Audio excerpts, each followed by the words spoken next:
전 예수님 성주간 월요일입니다. 복음 묵상 함께 하도록 하시겠습니다. 성부와 성자와 성령의 이름으로 아멘.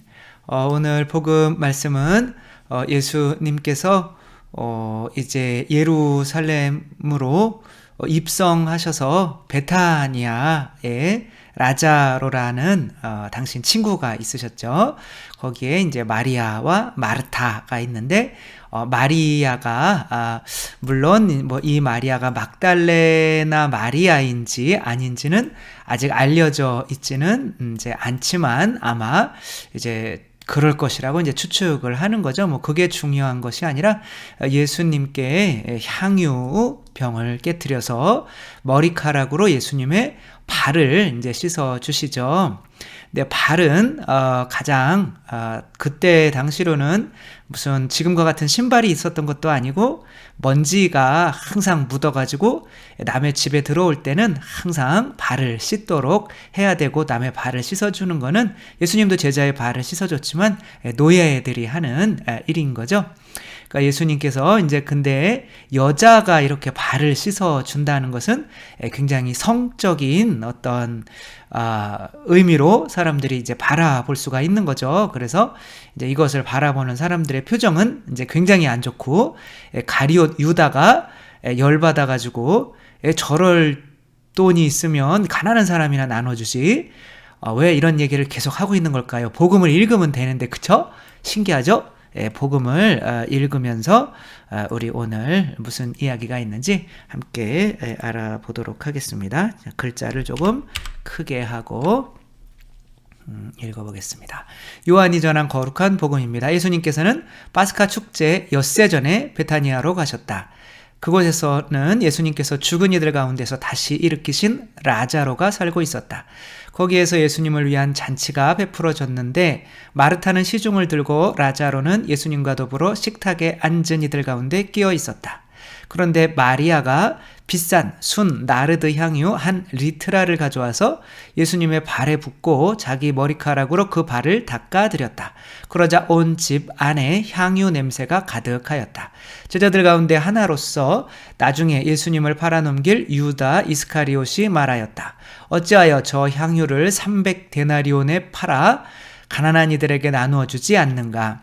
그가 이렇게 말한 것은 가난한 이들에게 관심이 있어서가 아니라 도둑이었기 때문이다. 그는 돈주머니를 막고 있으면서 거기에 든 돈을 가로채곤 하였다. 예수님께서 이르셨다. 이 여자를 그냥 놔두어라. 그리하여 내 장래 나를 위하여 이 기름을 간직하게 하여라. 사실 가난한 이들은 늘 너희 곁에 있지만 나는 늘 너희 곁에 있지는 않을 것이다. 예수님께서 그곳에 계시다는 것을 알고 많은 유다인들의 무리가 몰려왔다. 예수님 때문만이 아니라 그분께서 죽은 이들 가운데서 다시 일으키신 라자로도 보려는 것이었다. 그리하여 수석 사제들은 라자로도 죽이기로 결의하였다. 라자로 때문에 많은 유다인이 떨어져 나가 예수님을 믿었기 때문이다. 주님의 말씀입니다. 그리스도님 찬미합니다. 그러니까 오늘 복음을 읽어보니까 그 마리아라는 여자가 예수님의 발을 씻겨드린 것이 비단 어떤 겸손과 사랑의 행위만이 아니라 뭐와도 연결되는 거, 예수님의 죽음과 부활과도 연결이 되는 거죠. 예수님이 왜 죽으시는지를 이 사건을 통해서 우리에게 뭔가 알려주시려고 하는 내용인 거죠. 근데 이제 가룟 유다는 돈만 이렇게 밝히는 사람이었기 때문에 예수님께 그런 아무튼 그 돈이, 그것을 향유를 팔으면 300데나리온이나 된다고 어떻게 알았을까요? 이 사람은 굉장히 세속적인 사람인 거죠. 5,000명을 먹이실 때 장정만도 5,000명, 그러니까 한 2만 명을 먹일 수 있는 빵을 살 수 있는 돈을 제자들은 대충 어느 정도로 추정을 했죠? 200데나리온으로 추정을 했죠. 오늘 마리아가 깨트린 향수 한 병이 얼마예요? 300데나리온이죠. 그쵸? 그러니까 뭐 한 2천만 원? 그러니까 한 3천만 원 정도라고 보면 되죠. 우리 뭐 그래도 한 2, 300만 원짜리는 그래도 바르죠. 그쵸? 근데 3천만 원짜리는 2,000원짜리도 안 빠르죠. 그러니까 아무튼 그러니까 어마어마하게 부자였던 것 같아요. 그러니까 뭐 우리 뭐 그 채널 뭐 무슨 번호 있잖아요, 그쵸? 뭐 몇 번 뭐 이런 거, 루이 뭐 똥 뭐 이런 거, 그쵸? 돌잔치에 가봤니? 뭐 이런 거, 명품 뭐 이런 것들. 그래서 이제 그런 것을 이렇게 이제 이야기는 했지만 실제로는 유다가 가난한 사람을 사랑했기 때문이 아니라 도둑놈이었기 때문에 라고 요한이 아주 요한이 착한 사람인데 아주 안 좋게 이렇게 이야기를 하죠.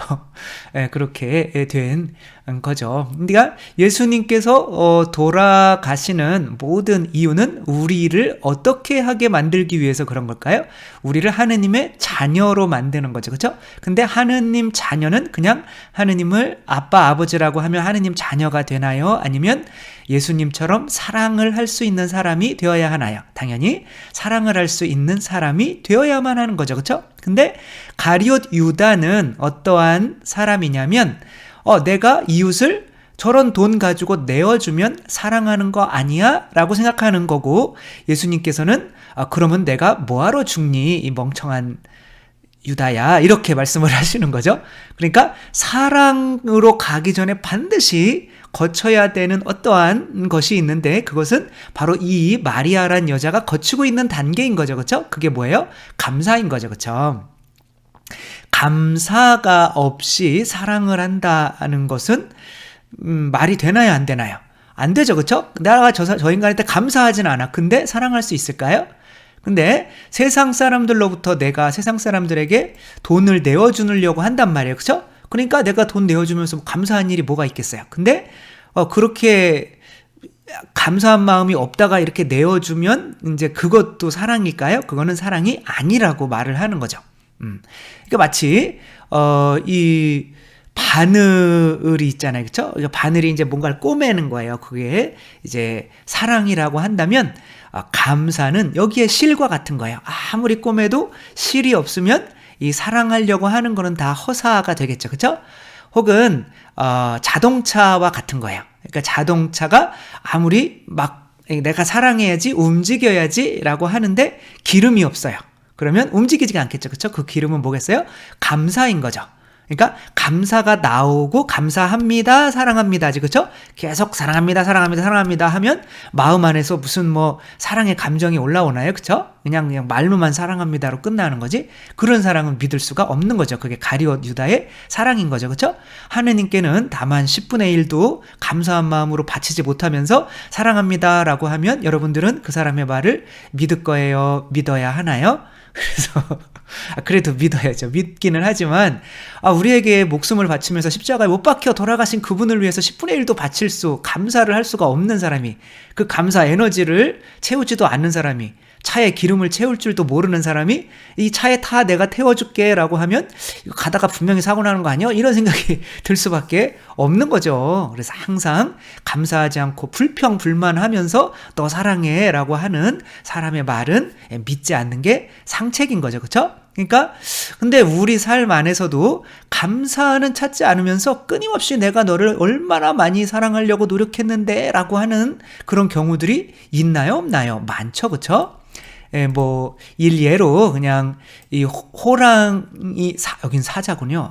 사자하고 사자 남편과 암소 여자가 이제 결혼을 한 거죠. 그렇죠?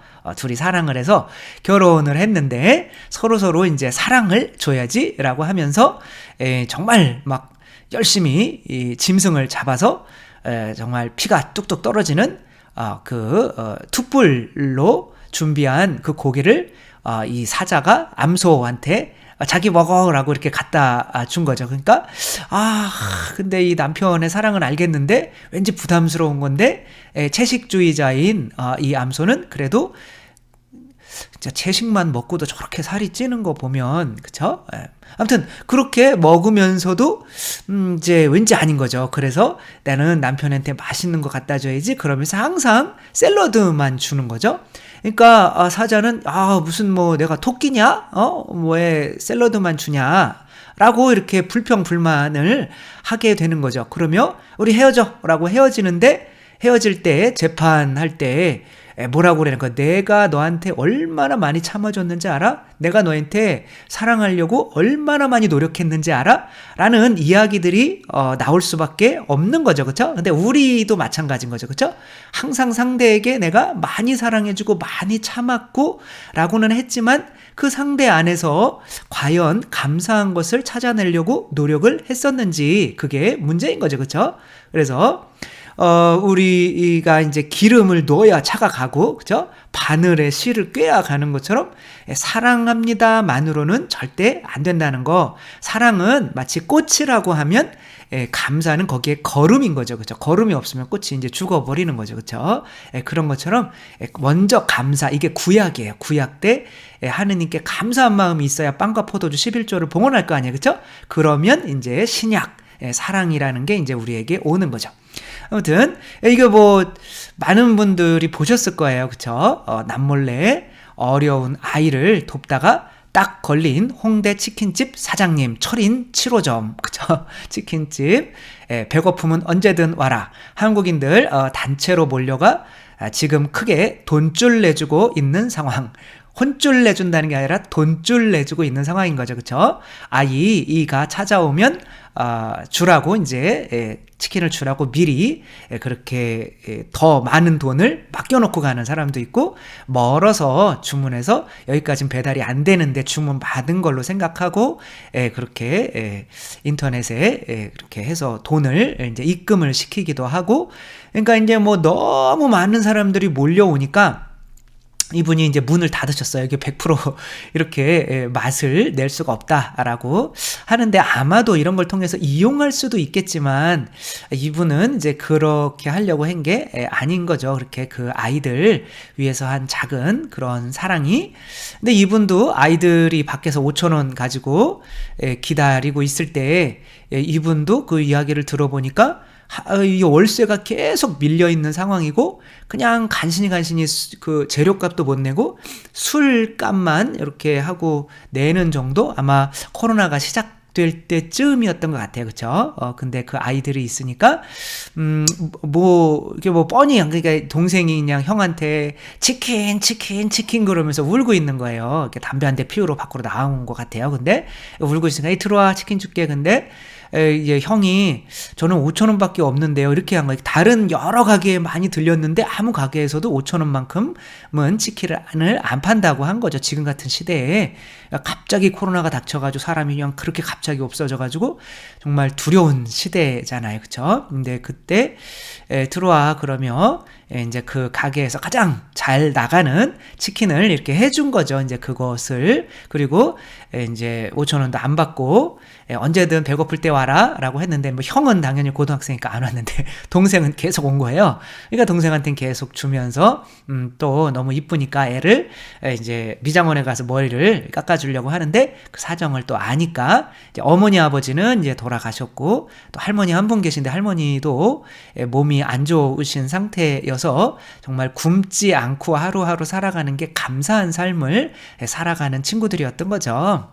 그래가지고 이제 그렇게 미장원 사장님도 그렇게 공짜로 깎아주시고 너무 아름다운 거죠. 그러니까 한 1년 정도 지나니까 아마 동생이 계속 가서 거기서 치킨을 먹은 걸 알았는지, 철인, 이제 거기 치킨, 그쪽 그 체인점의 대표에게 편지를 보내가지고 이 사연을 알린 거고, 그 사람이 이제 SNS에 올림으로써 1년 뒤에 이게 밝혀지게 된 거죠. 그쵸? 그러면서 이 편지에 나와 있는 것 중에 그 형이라는 사람이 어떤 이야기를 했을까요? 나도 이 사장님처럼 나중에 돈이 없는 사람을 돕는 사람이 되겠습니다. 이렇게 이야기를 한 거죠. 그렇죠? 만약에 정말 이렇게 부모님도 일찍 돌아가시고 이 사회에서 5천 원밖에 없는 우리가 어렸을 때 치킨 한 번도 먹어보지 못하고 형제들끼리 움키 배고픈 배를 움켜잡고 그런 상황에서 너를 사랑해 그리고 결혼할 거 아니에요. 그렇죠? 그러면 아무리 사랑하려고 해도 그 사랑이 나오겠냐고요. 그 사람에게. 그렇죠? 안 나오겠죠. 그렇죠? 근데 꼭 내가 부부끼리 결혼했을 때 그 사람한테 사랑, 감사한 걸 분명히 찾아내긴 해야 되는데 감사한 게 그냥 거의 없을 수도 있잖아요. 그러면 어디서 찾아야 되는 거예요? 정말 사랑이 충만한 사람에게서 찾아야 되는 거고 이들은 이 치킨집 사장님에게서 찾은 거고 우리는 뭐 그냥 보면 사랑밖에 없는 십자가, 나를 위해 십자가에 매달린 예수 그리스도에게서 감사를 찾아야 될 수밖에 없는 거죠. 그렇죠? 그래서 미사를 통해서 까지 감사를 성체성녀를 영에서 내가 지옥 갈 뻔했는데 영원한 생명을 얻는 이 상황에서 감사하지 못하면 더 이상 그 사람은 사랑에 대해서 희망이 없는 거죠. 그렇죠? 하느님이 인간이 되셔서 우리의 죄를 위해서 피를 흘리시고 우리의 양식이 되기 위해서 그 살점을 심장살을 뜯어내면서 우리에게 양식이 되어주시는 그 상황 안에서 감사가 안 나온다면 그 사람이 누구를 사랑한다고 이야기를 하면 여러분들은 믿어야 돼요. 빨리 도망가는 게 나아요. 도망가는 게 상책이죠. 그런 것은 믿어서는 안 되는 거죠. 여기에서 나오는 3명의 부류가 있어요. 첫째 부류는 누구예요? 가룟 유다인 거죠. 가룟 유다는 이런 것에 대해서 되게 불만족스러운 거죠. 그렇죠? 아직 예수님께 대해서 감사한 마음이 올라와야 되는 그런 필요성을 느끼지 못하는 사람은 이 세상에서 이웃을, 가족을 사랑한다고 말해도 실제로는 뭐라는 거예요? 도둑놈이라는 거죠. 그렇죠?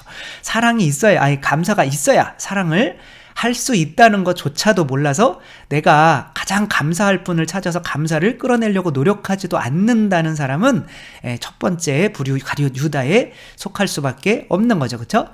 그 다음에 두 번째 목이죠. 목이. 그렇죠? 두 번째 사람은 이제 새롭게 태어나는 요 마리아인 거죠. 그렇죠? 마리아는 예수님을 통해서 자기 안에 어쩌면 그렇게 마귀가 7마리가 들어 있었는데 그런 걸 내쫓아 주고 그런 타락한 삶에서 구해준 이 예수님께 대해서 감사한 마음이 일기 때문에 지금 이웃을 위해서 그리고 한 3천만 원 되는 그것을 이웃을 위해서 쓰지 않더라도 더 많은 돈을 이웃을 위해서 쓸 수 있는 사람인 것을 우리가 알 수 있겠죠. 그렇죠? 그래서 예수님께 감사하는 단계가 바로 두 번째 단계인 거예요. 근데 세 번째 가장 완전한 단계는 뭐예요? 예수님께서 우리에게 본받으라고 하는 단계는 바로 3번 당신인 거죠. 그렇죠?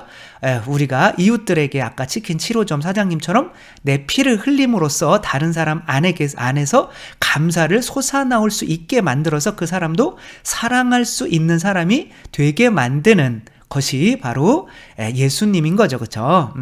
그렇게 예수님께서 십자가에 못 박혀서 돌아가시기 전에 바로 그 죽음의 의미를 이 자매를 통해서 마리아라는 자매를 통해서 내가 죽는 이유는 너희에게 이렇게 감사한 마음이 솟아나오게 해서 너희 안에 있는 가장 귀한 향유 옥합을 나를 위해서라면 얼마든지 깨트릴 수 있는 사람으로 만들기 위해서야. 그래야 사랑할 수 있거든. 그게 내 십자가의 의미야 라는 거를 이제 예수님께서 알려주시는 거죠. 우리는 두 번째 단계를 거쳐서 또 반드시 세 번째 단계로 나아가야겠죠. 그쵸? 그래서 우리도 예수님의 십자가의 의미를 깨닫고 진짜 완전한 사랑은 어떤 이들 안에서 바로 이러한 감사가 솟아나오게 만들 수 있는 사람이 되어야 하는 거고, 그러기 위해서는 반드시 십자가의 희생이 필요하다는 거. 그래서 우리도 십자가의 의미를 더 깊이 묵상하는 오늘 하루가 되었으면 좋겠습니다. 주님께서 여러분과 함께 전능하신 천주 성부와 성자와 성령께서는 여기 모인 모든 이에게 축복을 내리시어 길이 머물게 하소서. 주님과 함께 가서 복음을 전합시다. 하느님 감사합니다. 성부와 성자와 성령의 이름으로 아멘. 감사합니다. 사랑합니다.